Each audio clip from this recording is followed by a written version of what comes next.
Hello, and welcome to ControlsNYC. My name is Colin. I'm 17 years old, and I'm going to be learning about building automation and how to design systems infrastructure. I have no experience or knowledge in this field, but it looks really interesting, and I'm going to try to learn as much as I can. This industry merges a lot of different aspects of engineering, such as systems engineering, mechanical engineering, ergonomics, and programming, which is great because I'll be able to learn a lot about all of these fields. My ultimate goal with this project is to engineer a complete building management system for the Empire State Building. I chose this building because it's iconic and I've always loved it. It's such a fascinating part of the New York skyline and obviously is extremely well known. I think the first place to start is to understand what I have to do. First of all, I'm going to have to learn about how a building works and how the systems work. I'm planning to start with YouTube to learn about this and just go down the rabbit hole. I'm sure I'll be able to find videos explaining the different systems and how they work. That's step one. I think that'll take a few days. Once I know about the systems that go into a building and how they work, I'm going to have to research the Empire State Building specifically. I can find some quick stats on Google, like what it's used for, and maybe I can even find a floor plan and some technical drawings. Another place I could look for these are the New York City Public Archives. If I can't access those, then I'm just going to have to guess what goes on in the Empire State Building, and it's not ideal, but I think I'll find enough information to at least make an educated guess. I think this will take another few days.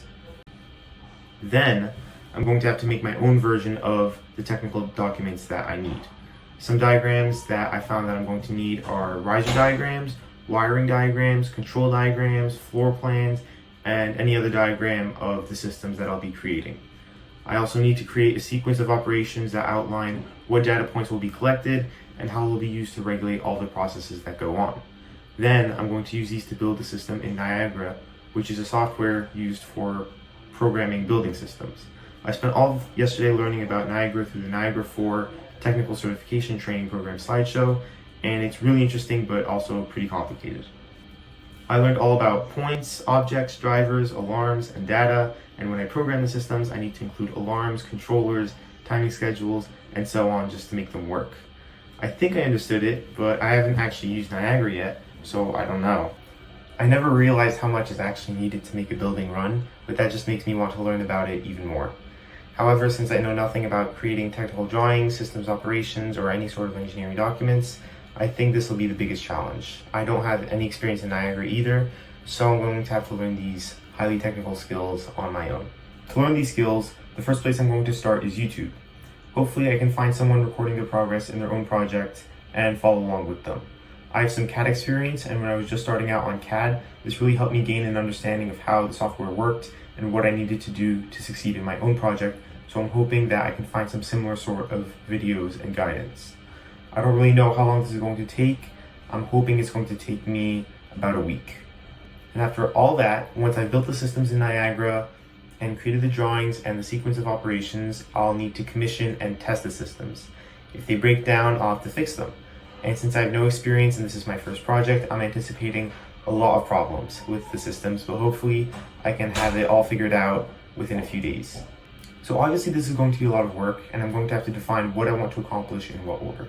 I need to start off simple and gain confidence and knowledge. There's no way that I can just jump in and get straight to the skyscraper and build complex systems and program all of them. The systems that I'm going to start out with are going to be very simple, probably wildly inefficient, but over time I'm going to add alarms and make them more complex and make them more efficient, and hopefully I'm going to end up with a system that could technically be put in a real building.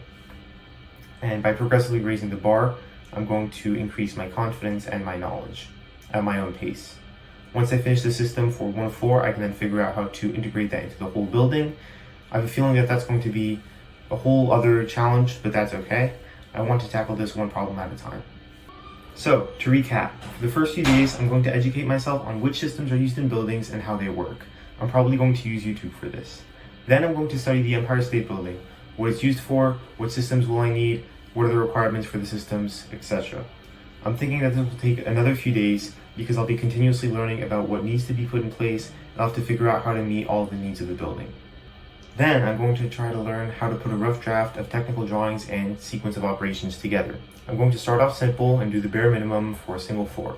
As time goes on, I'm going to perfect the systems in Niagara and then integrate them into the building as a whole. Ideally, I can get my first rough drafts of the documents in a few days and then build my first system in a week. Then I'll spend the next few days improving both the documents and the systems before I can finally integrate the single floor into the whole building. Throughout this whole process, I will be commissioning and troubleshooting my systems to make sure that they work before I move on. I'm hoping that I can progressively set up the quality, efficiency, and complexity of the systems that I build, but before I move on, I want to make sure that each step works, at least to some degree.